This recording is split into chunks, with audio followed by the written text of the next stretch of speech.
Dalam buku hariannya yang ditemukan oleh polisi, Daryati juga menuliskan runtutan alat-alat yang ia gunakan guna mempersiapkan diri untuk skenario terburuk.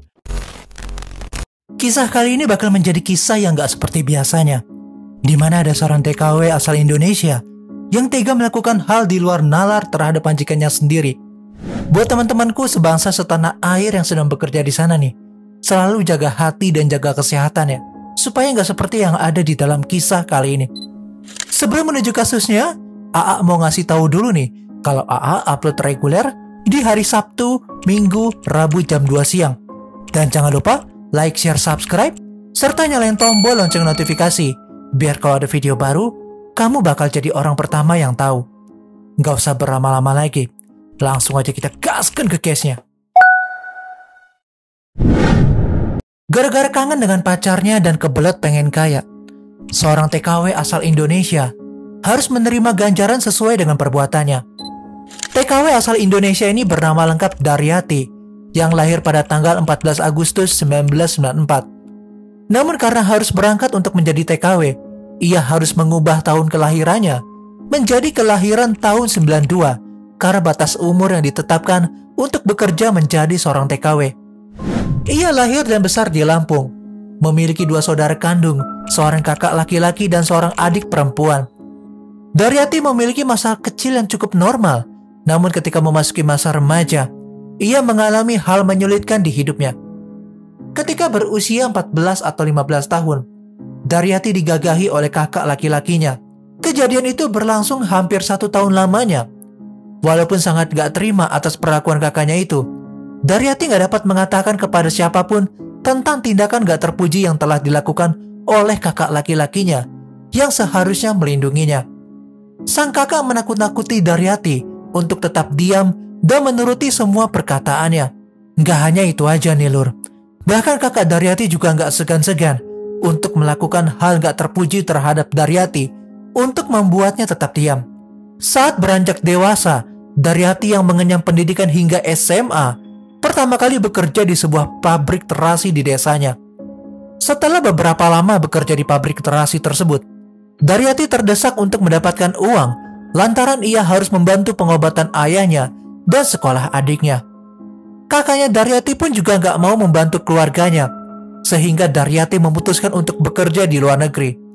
Oleh karena itu, ia pun mendaftarkan diri di sebuah tempat pelatihan untuk para pekerja wanita.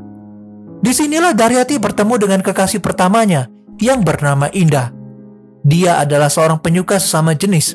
Entah karena trauma hingga mempengaruhi penyimpangan berhubungan atau memang Daryati memang pada dasarnya tertarik dengan wanita. Kemudian setelah menyelesaikan program pelatihannya, Daryati diberangkatkan ke Singapura untuk bekerja di rumah keluarga kaya raya bernama Seo Kim Cho berusia 59 tahun dan suaminya Om Tiam Son 57 tahun yang merupakan seorang pengusaha dan menjadi direktur 3 perusahaan teknik di Singapura. Pasangan itu memiliki 2 putra, menantu perempuan, dan 2 cucu yang semuanya tinggal bersama di rumah keluarga mereka di Teluk Kurau. Di tempat barunya bekerja, menurut kesaksian Daryati, ia diperlakukan dengan baik. Ia juga mempunyai hubungan yang baik dengan pembantu keluarga Seo lainnya yang bernama Don Hayati. Gaji Daryati tiap bulan pun terbilang cukup untuk menabung. Ia mendapatkan gaji sebesar 580 dolar Singapura atau setara 6.500.000 rupiah, termasuk 80 dolar Singapura sebagai kompensasi bekerja di hari liburnya.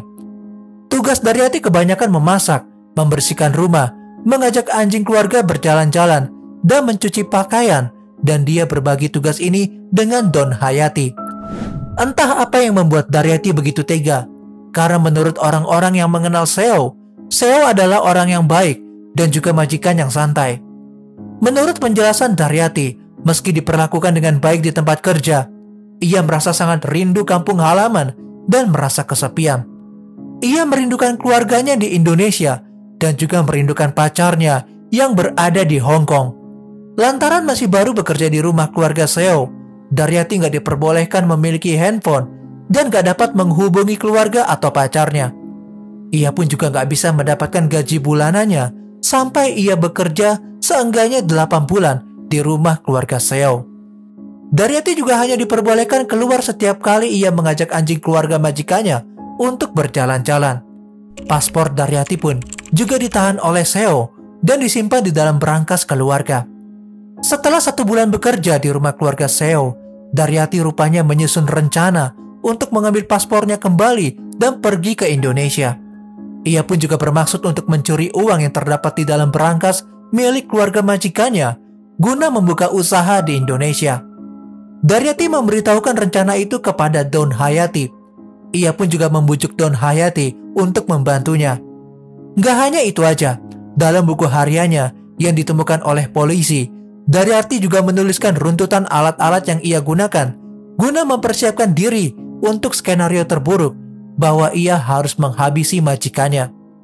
Daryati menuliskan bahwa ia harus melakukan rencana ini secepatnya dan harus berani walaupun nyawa taruhannya. Ia pun juga menuliskan bahwa ia menerima segala resikonya dan keluarga majikannya adalah targetnya, serta harus dihabisi. Kemudian dalam tulisannya yang lain, Daryati juga menggambarkan sebuah peta yang merupakan tata letak rumah majikannya. Pada tanggal 7 Juni 2016, 2 bulan setelah ia bekerja di rumah keluarga Seo, Daryati melancarkan rencananya. Ia memilih hari itu karena Daryati mengetahui bahwa saudara laki-laki Seo akan tiba di rumah itu dengan membawa sejumlah uang untuk disimpan. Hal ini adalah kunjungan rutin yang biasa dilakukan oleh saudara laki-laki Seo. Tanpa berdiskusi dengan Don Hayati, Daryati rupanya mempersiapkan dirinya dengan palu dan 3 buah sajam yang ia sembunyikan di beberapa lokasi di dalam rumah tersebut. Sajam tersebut dimaksudkan untuk menghujamkan kepada majikannya Seo Kim Cho, dan palu dimaksudkan untuk menghantam menantu perempuan Seo jika dia tiba-tiba muncul selama aksi itu berlangsung. Setelah saudara laki-laki dan anak-anak Seo meninggalkan rumah sekitar jam 8 malam, Daryati memutuskan bahwa ini adalah waktu yang tepat untuk melancarkan aksinya. Dia pertama kali meminta Don Hayati untuk mengalihkan perhatian Ong dan membawanya ke bawah dan juga bertindak sebagai penjaga saat dia naik ke atas untuk menakut-nakuti Seo. Setelah mengambil sajam dari tempat persembunyiannya masing-masing, Daryati mengikuti Seo ke dalam kamar dengan dalih menyerahkan pakaian yang telah ia setrika. Di bawah pakaian yang ia bawa, Daryati membawa sajam panjang yang ia sembunyikan dan kemudian mengeluarkannya untuk menakuti Seo. Karena merasa takut dengan ditodong sajam dari Daryati, Seo pun memberontak dan bersuara dengan keras. Daryati kemudian menyeret wanita berusia 59 tahun itu ke dalam kamar mandi dan mengunci pintu kamar mandi. Di dalam kamar mandi, Daryati dengan tega menghabisi Seo dengan menghujamkan sajam itu berkali-kali. Ong Tiamsun yang merupakan sang suami saat itu mendengar suara keributan di lantai atas, kemudian menyelidiki keributan tersebut dan bergegas naik ke lantai atas sambil memanggil istrinya, namun gak ada jawaban. Ong kemudian berusaha untuk membuka pintu kamar mandi secara paksa dengan menggunakan obeng. Dari situ, tiba-tiba pintu kamar mandi terbuka. Daryati menyerang Ong dengan menghujamkan benda sajam. Namun Ong tetap masih ingin mengetahui kondisi istrinya. Ketika Ong berlari menuju tubuh istrinya yang tergeletak di dalam kamar mandi, Daryati kembali melesatkan sajam tersebut ke tubuhnya. Walaupun Daryati berhasil menghujamkan sajam itu secara bertubi-tubi, Ong dapat mengalahkan Daryati dan berhasil membekap tubuhnya. Ong kemudian mengambil sajam dari tangan Daryati dan kemudian mengikat tangan Daryati menggunakan kabel.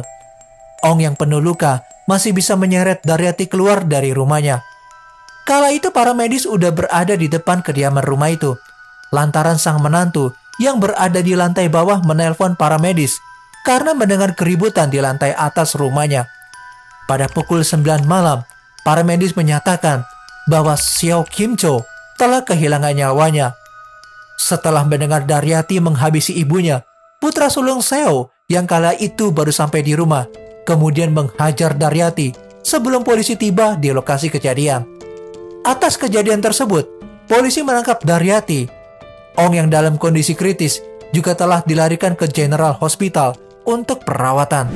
Menurut laporan otopsi oleh Dr. Theo Eung Sui, Seo Kim Cho mendapatkan luka hunusan benda tajam sebanyak 98 kali, termasuk 78 hunusan ada di leher, kepala, dan wajah, sementara sisanya berada di tungkai kiri atas.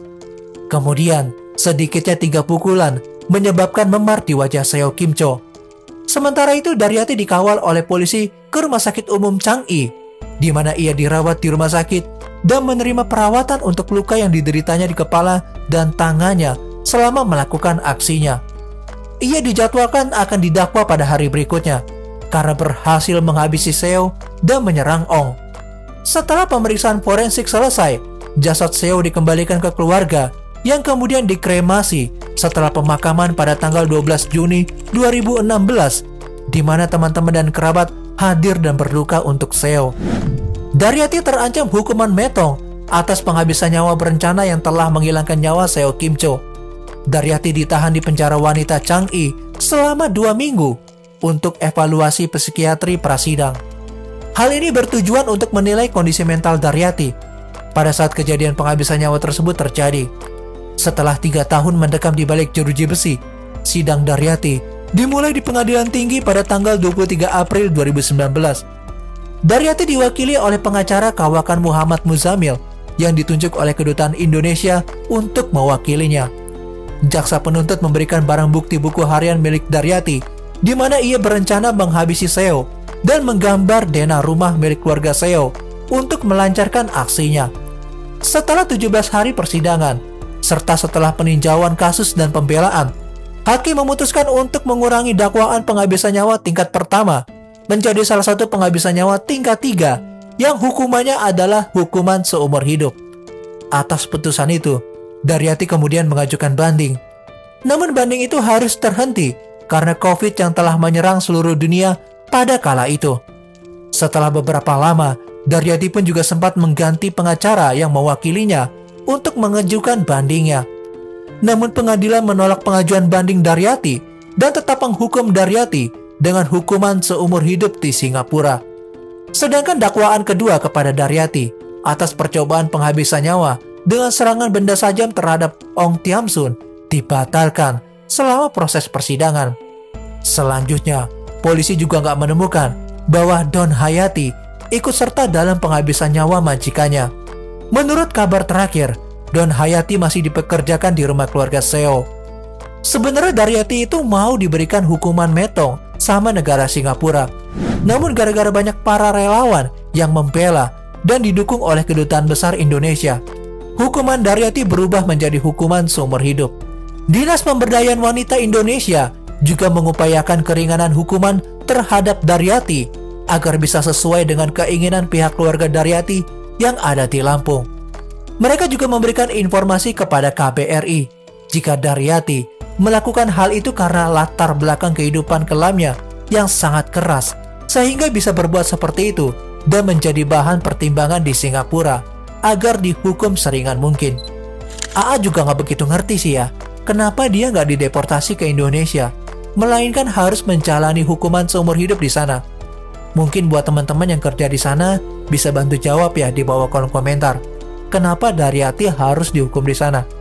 Semoga dengan adanya kejadian ini, kita bisa ambil hikmahnya agar selalu berkelakuan baik di negeri orang dan membawa nama baik bangsa Indonesia. Mungkin kalau seandainya nggak kuat, ada baiknya nih kita obrolin baik-baik dengan bos kita supaya nemu jalan keluarnya dan nggak berakhir seperti ini. Dan kalau menurut kalian gimana nih lur tentang kasus ini? Coba deh komentar di bawah. AA berharap buat kalian yang kerja di sana selalu jaga kesehatan. Dan AA mengingatkan supaya kalian jangan bertindak seperti itu ya, karena nantinya merugikan orang lain dan juga pihak keluarga korban. I'm Jurnal AA, and still next time, stay safe ya lur.